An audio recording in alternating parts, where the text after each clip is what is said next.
اور حدیث پاک میں آتا ہے، حدیث قدسی میں کہ اللہ تعالیٰ شریف نے ارشاد فرمایا معبود لولا لما خلقت الدنیا لولا لما افلاک لولا لما خلقت الافلاک، اے معبود اگر میں نے آپ کو نہ بنانا ہوتا تو میں یہ دنیا بھی نہ بناتا،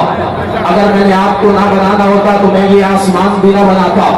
اگر آپ کو نہ بنانا ہوتا تو زمین و آسمان چرند پرند پہاڑ گیا کچھ بھی نہ بناتا۔ اے محبوب تیری شان یہ ہے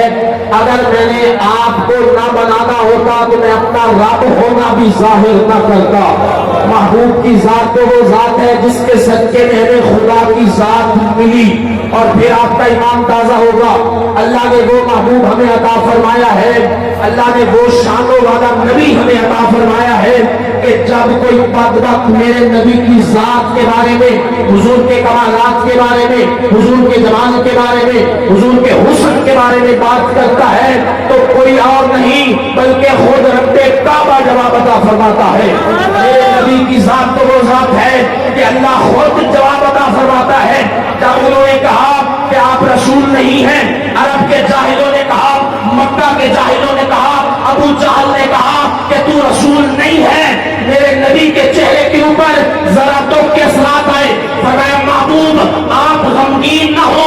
آپ کے چہرے پہ دکھ نہیں آنا چاہیے، آپ کا ایمان تازہ ہوگا۔ وہ رب ہو کے فرماتا ہے، خالق کائنات ہو کے فرماتا ہے، یاسین اے یاسین کے چہرے والے والقرآن الحکیم، مجھے اس قرآن حکیم کی قسم ہے جو میں نے تیری طرف بھیجا ہے وہ رب ہے۔ بغیر قسمیں اٹھا کے بھی کہہ سکتا ہے مگر نہیں وہ دنیا والوں کو بتانا چاہتا ہے اے نبی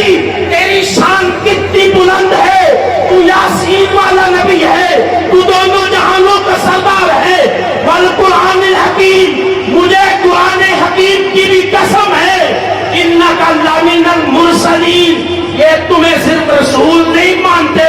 میں رب ہو کے اعلان کرتا ہوں تو سارے رسولوں کا سردار ہے۔